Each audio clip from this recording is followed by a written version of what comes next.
We are in sense making, articulating first principles, which are the necessary step at this moment in time, at this time between utopia and dystopia, right? The way through, as we face catastrophic and existential risk, is to actually, as it was in the Renaissance, at that time between worlds, at that time between stories, so too in this time between worlds and this time between stories and this phase shift, we're articulating a new story.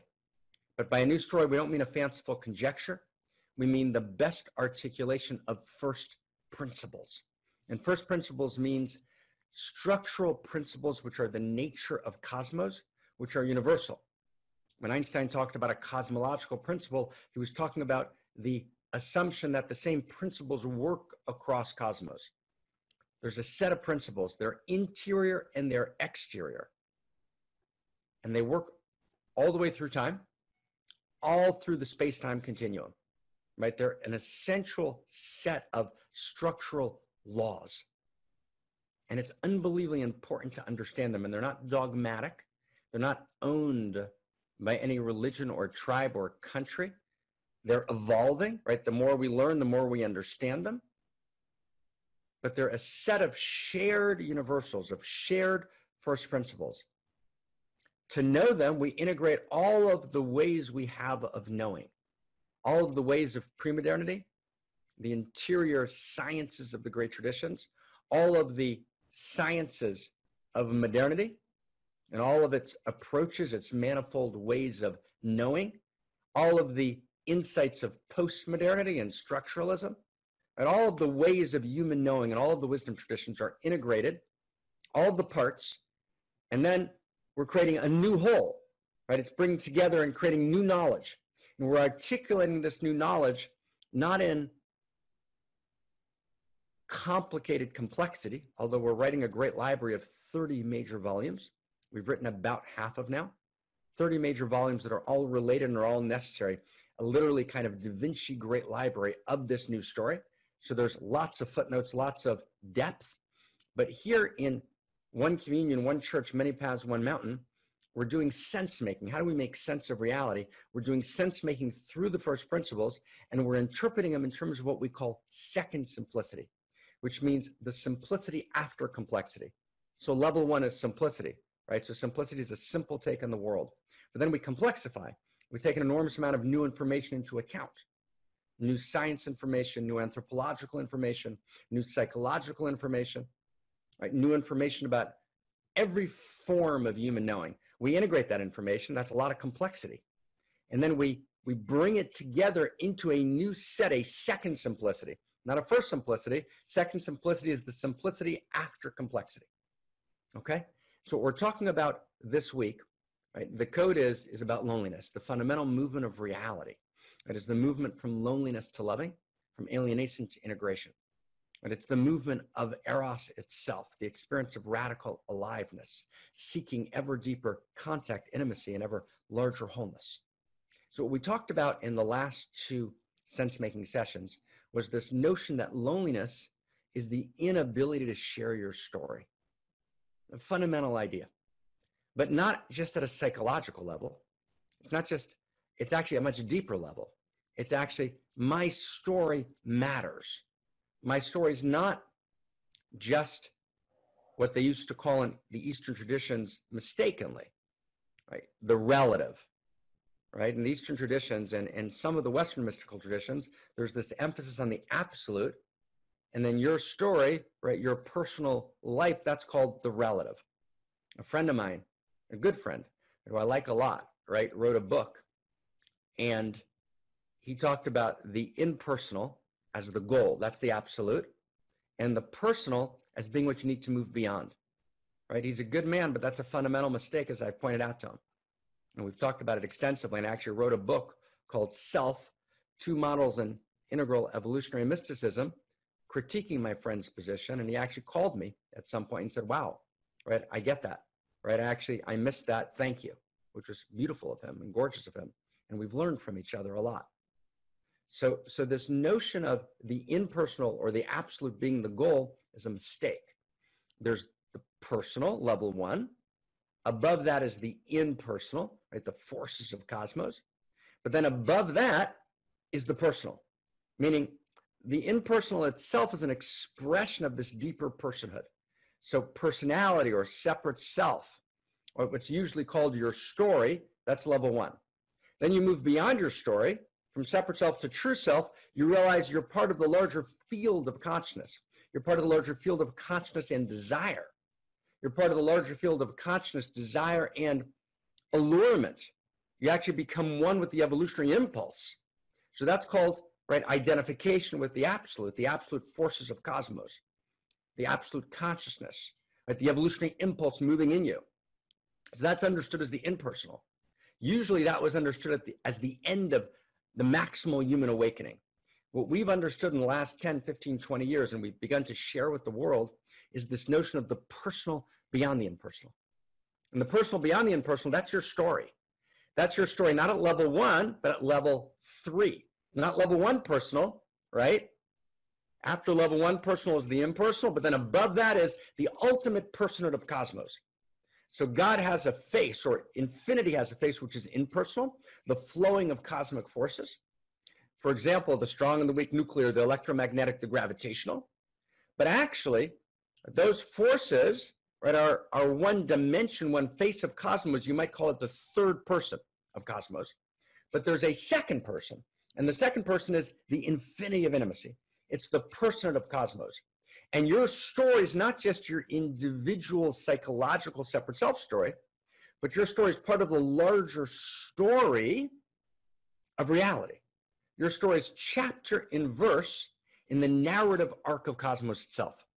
Now stay close. Can we stay close together? Because now we're doing first principles.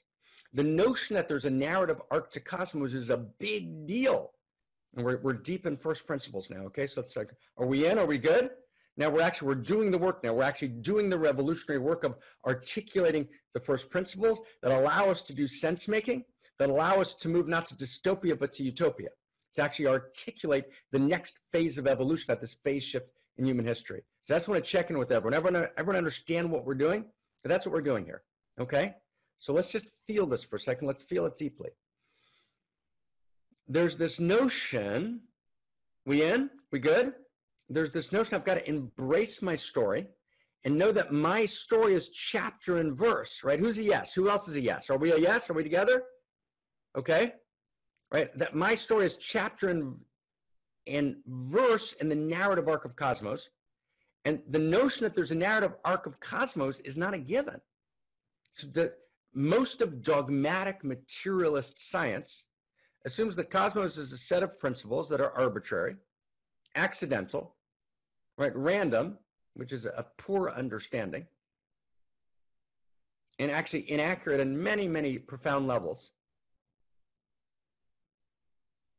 And there is no story to cosmos.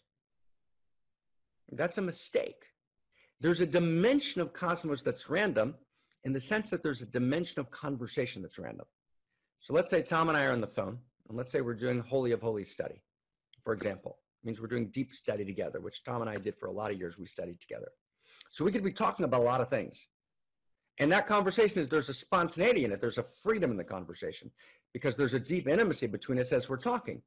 And in that conversation, random movements and currents in the conversation could come up, which we would follow. But that randomness is within the context of a larger storyline. It means we're studying together. We're studying for the sake of the emergence of unique self and for the sake of the evolution of love and for the sake of the fullness, goodness, truth, beauty, and creativity of reality. So all of our conversations are part of this overarching arc. So although there's a randomness in our conversation, it's not a prescribed text, right? There's a freedom, a spontaneity, but it's spontaneity in the context of a larger story, of a larger trajectory, of a larger plot line. That's critical. So science is right and beautifully in identifying a notion of randomness in cosmos. There is a notion of randomness. So for example, if you watch horses galloping, right? So there's a randomness, there's a freedom in the galloping, and yet horses are drawn by the eros of the gallop. Horses chose, right, the gallop. There's a moment which Darwin understands. There's an actual interior choice within the animal world, and at a particular evolutionary point, horses chose that way of emerging, that way of galloping, and they're drawn by, right, the eros of galloping, right? So we're drawn at the human level by the eros of the evolution of beauty and the evolution of love. And so when Tom and I talk, there's a randomness in the conversation, but the conversation has a direction. Now stay close with me, okay? Stay close. So cosmos is a conversation, right? We live in a conversational cosmos. And the conversational cosmos, right, begins right at the very level, right, of, right, the elementary elements at the very beginning of cosmos. We start with hydrogen and helium. And then, right, as we explode into galaxies, stars, right, there's 100 new elements, right, that are later at a later stage in cosmos that are released. But written into, right, encrypted, inscripted on the walls of emptiness is a field of intimacy, a set of first principles, right, a direction to cosmos, right? There's a haunting telos, right, that animates all of cosmos. So cosmos begins as a conversation between quarks, between hadrons, muons, leptons, right? There's a randomness in the conversation in the sense that there's a freedom and there's a direction, right? It's clearly going somewhere. It's not by accident that we always talk about moving from bacteria to Bach. Bacteria itself is this incredible music, an incredible amount of, right, exploding interactions of very precise interactions of intimacy happening at the bacterial level. At the bacterial level, every second, right, there are interactions of intimate, unique, gorgeous configuration happening. But you move all through history from bacteria to Bach, right? And you see this we move from quarks to culture. We move from dirt to Shakespeare, from mud to Mozart. And at every level, there's this unfolding and evolution of this deep conversation that's moved by, drawn forth by the telos, by the direction of cosmos. So we live in a conversational cosmos, and the cosmos is telling a story. And it's a story of the evolution of love. It's a story of more and more truth, right? More and more life, right? More and more beauty, right? More and more caring, right? More and more, and along the way, the more complex it gets, there's potential for breakdown, potential for pathology. And as we've said many times, rocks don't get cancer, horses do, right? So as it's more complex, there's also more beauty, more potential, right? More potency, right? And yet also more potential for pathologizing, more potential for pain. And in this life, of course, is part of a larger field of reality. So when we leave this lifetime, we don't disappear, right? This lifetime is part of a larger field of consciousness that moves beyond the boundaries, right, of how we experience life in our embodied form. And it's a much wider field, and there's an enormous amount of validated information on that. That's not a dogma. An enormous amount of validated information on that. But put that aside for a second. So it's a conversational cosmos. And as we get to the human level, right, we get to human life, we go from matter to life to mind, right? At the human level, we might say that life is a series of conversations. So to take it to your life, take that atomic level now all the way up, all through the matter, all through the levels of the explosion of matter, all through the physiosphere, billions and billions of years, till several billion years ago, and we get to the biosphere. And then we go through a few billion years, and we get actually to quite recently, the last several hundred million years. And then ultimately we get to 67 million years ago after the last mass extinction. And then we have the explosion of mammals, and we get to hominids on the savannah, we get to human life. And when human life happens at a certain point, 150,000 years ago, a little more, a little less, right? Unclear, right? There's an explosion of language. Language, right? This explosion, the conversational cosmos takes this leap forward. And our lives, yours and my lives, our life is a series of conversations. That's what they are. Like, wow. And those conversations are part of the stories of our lives. So cosmos itself is not merely chance, merely accidental. That's statistically absurd in terms of the complexity that's released. Right? Cosmos itself is telling a story. There's a narrative arc to cosmos, from matter to life to mind, and then levels of the story in matter, and levels of the story in life, and levels of the story in mind. That's wow. And so there's getting that. Yuval Harari, who I disagree with pretty much, most of what he writes. He's a great storyteller of history, but his assumptions about the nature of reality are dogmatic and naive. But Yuval gets one thing really right, and blessings to Yuval, and I look forward to having a conversation and going deep. And he wrote a book called Homo Sapiens, and I think it's a beautifully written and bad book in terms of its initial assumptions, and damaging, right, in a very fundamental way, right, because it makes a series of assumptions about a dogmatic materialist cosmos in 3 paragraphs in the beginning of the book, right, which are just wrong. But bracket all that, right? Yuval, great job on the book in 2nd chapter, where Yuval says that what we need is a new story, and that only a new story changes reality. Right? Sam Harris, actually, in a dialogue with Yuval like several years ago, says, right, we need a new story. I read your history book. I need a new story. And Yuval says, I'm not the place for a new story, but you're absolutely right, right? New story is the essence. And Harari says correctly, it's only a new story that creates a next leap in evolution. Harari's mistake is that a story is just a fiction. Harari's lost in the throes of postmodernism, which he was raised on the Tel Aviv street, and he can't quite find his way out of it. A new story is not just a fiction. A new story can be the best integration of knowledge we have to give the best understanding of interiors and exteriors coming together to create a larger reality. Right? But reality is moved by stories. We don't think in terms of facts, although facts are critical, but facts are always part of a larger story. And we need to be telling the best story we can. The story is the framework in which we live. It's the worldview in which we live. It's how we organize reality. But that's not merely a social construction. There's an evolution of story. Story gets deeper. Story gets wider. Story begins to include more people. Story includes more information, more facts. So reality is not a fact. Reality is a story. And reality is not an ordinary story. Reality is a love story.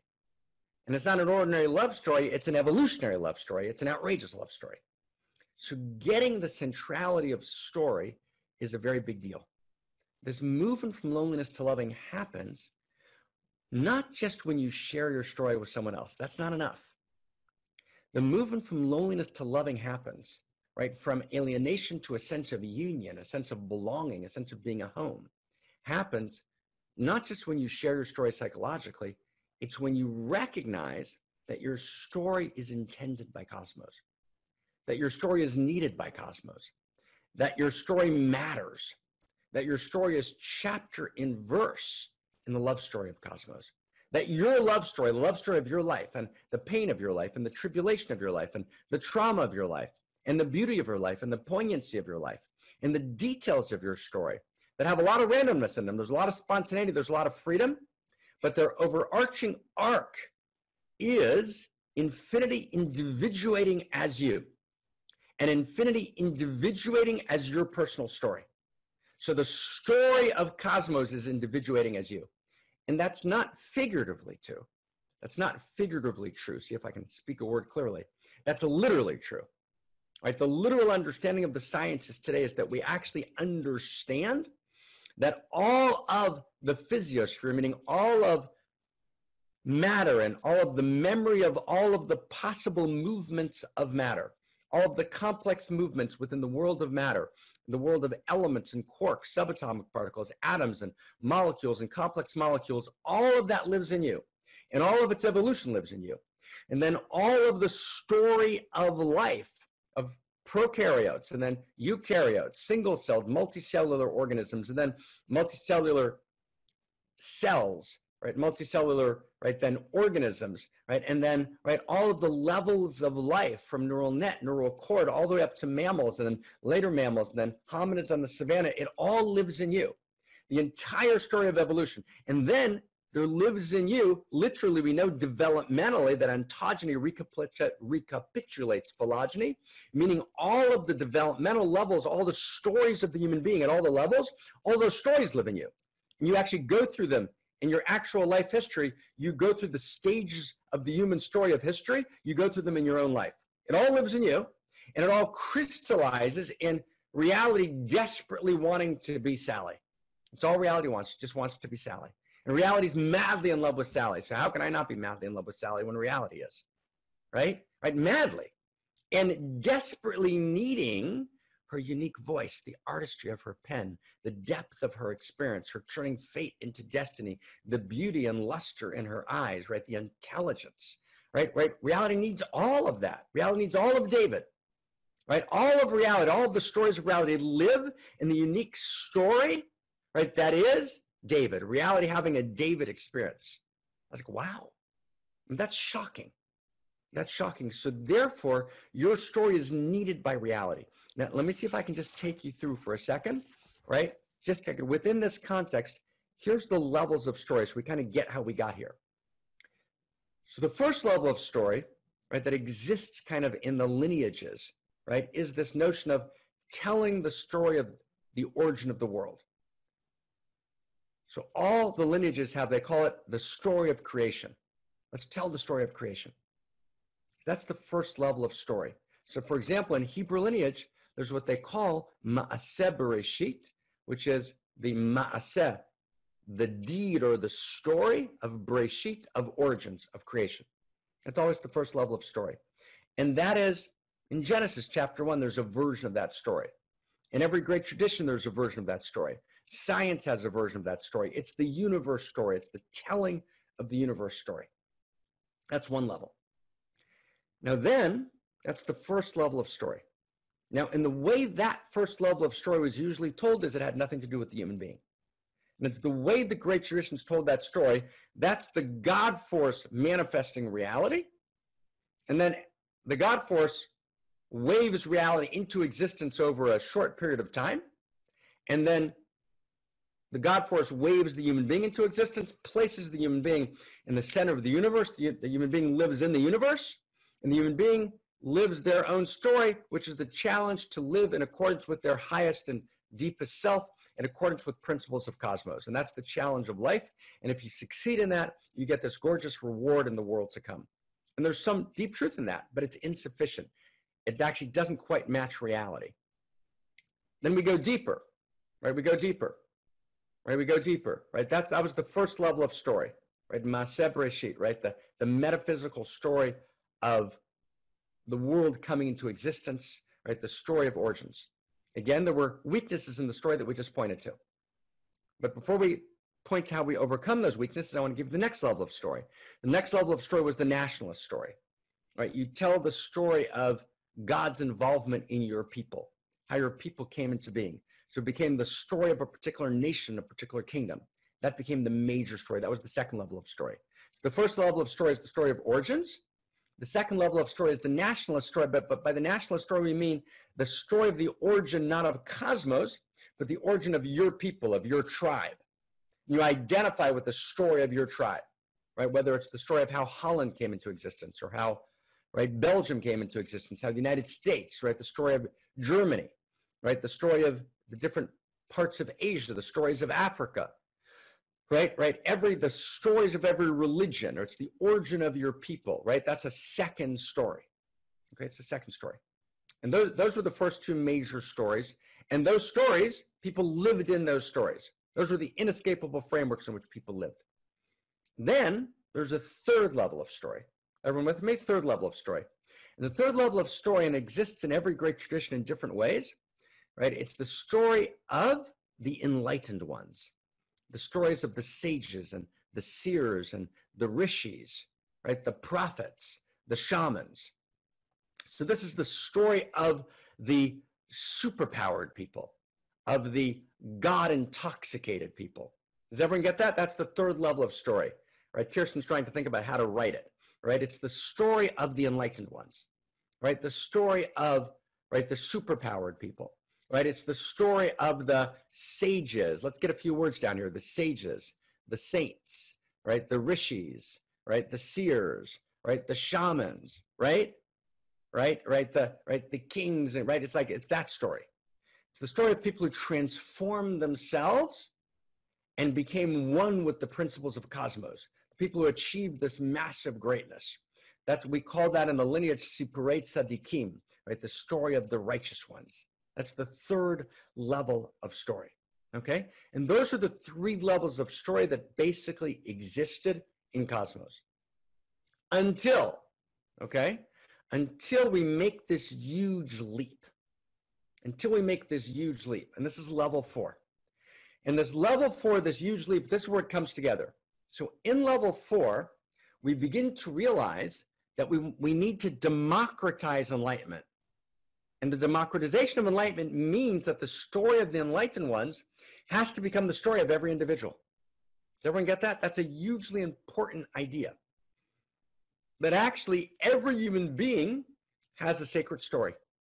And that the story is not just the relative story of your separate self, which is your personality, which you need to move beyond in order to become in union with the field of consciousness. No, that the movement beyond your separate self and become part of the larger field is critical. That's a key piece of your story, but that's not the whole story. Actually, the story of your individuated life matters. It's not just something you transcend. Right? The notion in mysticism of move beyond your story. How many people, I'm going to turn to the chat box here, right? How many people have heard that spiritual phrase, move beyond your story? Right? Got to get rid of got to move beyond your story. No, that's a mistake. You have to transform your story. You transform your story, right, from your separate self story into your unique self story. And your unique self story is your personal story beyond ego, right? It's the personal on the other side of the impersonal. It's the higher individuation beyond ego. The higher individuation beyond ego, the higher individuation, try and get my words not slurring, the higher individuation beyond ego is not your separate self story, right? It's your unique self story. It's your evolutionary unique self story. Now, that's the beginning of the movement from Homo sapien to Homo amor. So that movement to your unique self story, right, is one that applies to every individual. It's no longer the elite enlightened ones. We have to democratize enlightenment, in which we realize that every story matters, that no story is extra, and that every person has business, right? The real business of living. Everyone's got business in this world. Everyone's got something to do and somewhere to go, and a transformation, right, to accomplish, and a song to sing, and a story to tell, and a poem to write that matters ultimately. Okay, now let's put it together. At this 4th level, what you realize is that the story of origins, right, the metaphysical story, the cosmic story, the universe story, and your personal story are part of the same field. That's the momentous breakthrough. That's the movement from Homo sapien to Homo amor, right? The movement from Homo sapien to Homo amor is you begin to realize my story is not an accident. And it's not just my social, psychological, and cultural conditioning. I'm being lived by cosmos, right? I am evolution in person, right? My deepest heart's desire is the desire of reality, right? My story is chapter and verse in the love story of the universe. And my personal evolution, right? Ontogeny recapitulates phylogeny. This is Sally Adams, the first phrase we ever talked about, right? So let's take this deeper. It means my personal ontogeny, meaning my personal story, right, actually participates, my personal evolution, my personal transformation is part of the evolutionary story of reality. And when I actually awaken at the leading edge, and I push my edge, and I choose intimacy, and I choose life, and I choose to move out of the depression and into the joy that animates my creativity, and I choose to actually say that yesterday is not the slave driver that determines today. And I choose to create, and I choose to sing my song, and I choose to live the fullness of my unique self, which means, right, all of the fullness of my emotional range, and the fullness of my beauty, and the fullness of my goodness, just living it, right, just living that story, right, without any public, just living that story day to day in the details of my life actually evolves reality. Right, that realization that my story and the story of origins are one story, that all of the origins live in me, and that I'm taking it the next step. That's the movement from Homo sapien to Homo amor. Who's up for a story? Who's up for a story? So I'm going to tell you a story, okay? So this is a story about a master in the lineage tradition of Hebrew wisdom, right, who is called the great master, the great seer, right, of Lublin, right? And Lublin is the place that my father was raised and my grandfather. I was actually in Lublin not that long ago. It's right near the Majdanek concentration camp. And all of Lublin was actually, the entire Jewish population was killed. It's an incredibly tragic story. But Lublin also was a place of enormous mystical creativity, of just the most beautiful kind, the great interior scientists of Lublin. And so there was a master who's one of my original lineage masters, named the Holy Seer of Lublin. And a couple comes to the Seer of Lublin and they say, we want to have a baby. And all of us want to have a baby. And sometimes it's a physical baby in this world. We want to come together to birth a physical baby. And sometimes we want to impregnate each other and birth a new book, a new project, a new vision, right? A new, right, Netflix special, right? A new, right, shared gorgeousness in the world, right? We want to birth something in the world, right? We want to do something, we want to share something that's never been shared. And so we come together as unique selves. But this couple wanted to birth a baby, a physical baby. They were desperate to have a baby. And they come to the seer, and the seer says to the man, he says, could I talk to you alone? And so his wife steps out, right? And the seer says, he says, you were engaged once before, weren't you? And the man goes white and he says, yes, I was. And he says, something happened. What happened? And the man said, well, I just, it wasn't right. And I broke off the engagement. And the seer says, and you caused her enormous pain and suffering. You need to go find her and ask for her blessing.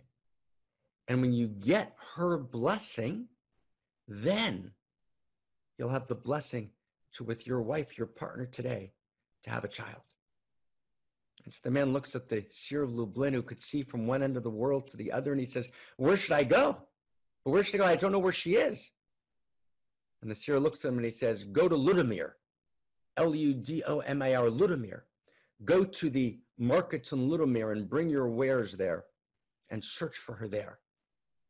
And then he ends the meeting.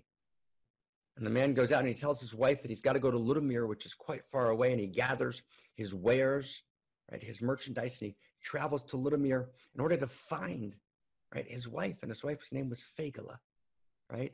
Fegala, right? A sweet name, right? Fegala. And he's looking for her. He's looking for Fegala Sarah, right? That was her name. And he looks in every place he looks, and he sees someone that looks like her, and the person turns around, he thinks it's going to be her, and it's not her. And he's there for 3 months at the fair, and he sells all of his wares, and he's looking every night. He goes and he looks in all the possible places. He can't find her. There's no place to be found. And finally, it's the last day, and he's dejected, and he's brokenhearted, and he's got to now pack up, you know, whatever profits he's made, and he's got to travel home and tell his wife that he didn't find Fegala Sarah, and he didn't get the blessing. And it's storming, right? There's like a virtual hurricane like there is right now in Florida, and it's storming, and he gathers up his wares, and he goes under a sheltering, right? A dark shelter, right at the end of the day, you know, with all of his, right? He's holding everything, and there's another figure there that, you know, that's there, and so he moves away, and the voice of the other figure, he can't recognize the face, says, ah, you always move away from me, and now you're doing it again. Oh my God, it's her voice, Fegala Sarah. And he looks and he can barely see, it's dark, he can barely see the outline of her face. And he says, I've been here, I've been looking for you. I've been looking for you everywhere for the last 3 months. And she says, I know. And he says, I'm so sorry for 30 years ago. I couldn't do it. She says, I know, but you broke my heart. You broke my heart. And he says, I'm so sorry. Please forgive me. Please forgive me. And she says, there's something you can do for me. And if you do this for me, you'll have repaid the debt, the karmic debt. And I'll forgive you. And he says, and will you give me a blessing to have a child? And he can feel the tears streaming down her cheeks. And she says, yes, if you do this service for me, I'll forgive you and I'll give you a blessing to have a child. And he says, what's the service? And he says, you remember the town, the shtetl, the little town in which we lived. My brother is marrying off his daughter and he has no money. And as you know, it's quite a distance from here. It'll take you 3 days, right, on your best horse. And I know you're here with your wagon, with your horses. Take your best horse, leave everything behind, and bring him the money, right, to make the wedding and to create the dowry and to give his daughter, my niece, right, a start in life. If you do that for me, I'll forgive you and I'll bless you. And the man says, yes, Feigalasara, of course I will. She says, go. And he goes and he gives his assistant all of the wares, and he jumps on the horse and he takes all the money he's made the last 3 months with him, and the horse begins to gallop and they begin to go. And he doesn't stop, literally, right? Literally, he just rests. He sleeps in the saddle. He stops for, a half hour here, a half hour there. He travels 3 days and 3 nights exhausted. He's got to get there. He promised to get there right before the wedding. Right? He's disheveled, mud splattered. He finally gets to the town, and he remembers the town. He hasn't been there for 30 years. He finds his way. He remembers where the man who was going to be his brother-in-law lives, and he bangs at the door. He gets there at 2 a.m. He bangs at the door, and but his brother-in-law he hasn't seen for 30 years, of course, doesn't recognize his mud-splattered, exhausted, bedraggled face. And he says, I'm here, and I brought you money for the dowry, right, to make the wedding for your daughter. And his daughter says, who are you? Right? Who are you? Why are you here to mock me? I have no money for the wedding. And I have no money, right, for my daughter because I lost everything in a business deal a year ago. And you come to mock me as some poor beggar. He says, no, I'm not a poor beggar. Remember, it's me, it's Yankala. I was going to be your brother-in-law 30 years ago. And he looks at him, he says, it's Yankala. He says, but what are you doing here? Why are you coming here? Why are you? And he says, no, I just met Feigalasara. I was in Ludomir, and she told me to come, and she told me you were having the wedding. And the man who was going to be his brother-in-law looks at him and he says, don't you understand? Feigalasara died 30 years ago, just a couple of weeks. Her heart was broken after you broke the engagement. She died 30 years ago. Wow. And he gives him the money that Feigalasara told him to give him. And he stays for the wedding. And the wedding was the most beautiful, the most joyous. And his unfinished business was finally completed. And he travels home. And he tells his wife that they had received the blessing. And they make love on that evening. And they conceive a daughter. And they name her Feigalasara. And that daughter grows up and gets married and conceives a son who becomes one of the greatest masters who ever lives. So you see, my friends, our stories matter. Our stories matter. We all have business to do, and we all have unfinished business. To move from loneliness to loving is to tell your story and to realize, and I want to invite everyone this week to actually write your story. Actually, write 5 pages. Tell your story. Write your sacred autobiography. But realize that your story is chapter and verse in the universal love story, and that you have unfinished business. All of us have unfinished business, and you can't receive the blessing for the next part of your story until you finish that business. And it's the people that we've hurt. It's the parts of us that we've split off. It's the parts of our story that we haven't lived. It's our greatness that we haven't claimed. It's the places we haven't asked forgiveness. It's the trauma that we haven't allowed ourselves to move beyond. It's the places that we haven't chosen life. To actually feel in an unblocked way the evolutionary impulse moving through you, you have to take off your body armor. You have to move out of the old patterns. You have to begin to actually claim life. Unfinished business. Who among us doesn't have unfinished business? When I go to finish that business, I can then step into the next part of my story. And I have the energy to do it, the eros to do it, because I realize that reality needs my story. That infinity has individuated as story.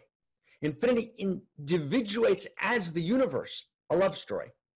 And infinity individuates as my story, which is chapter and verse in the universal love story. So the movement from Homo sapien to Homo amor is to know that the way the evolutionary impulse moves in me, that unique way in which I am lived by love, in which I'm danced, is the intention of reality. and that unfinished business that's mine to finish, that allows me to step in fully and to choose life, actually puts me at the leading edge of evolution. It allows me to play my instrument in the unique self symphony in a way that's never been played before, and to add a dimension of music that actually feeds the hungry and heals the sick and moves us forward. Oh my God.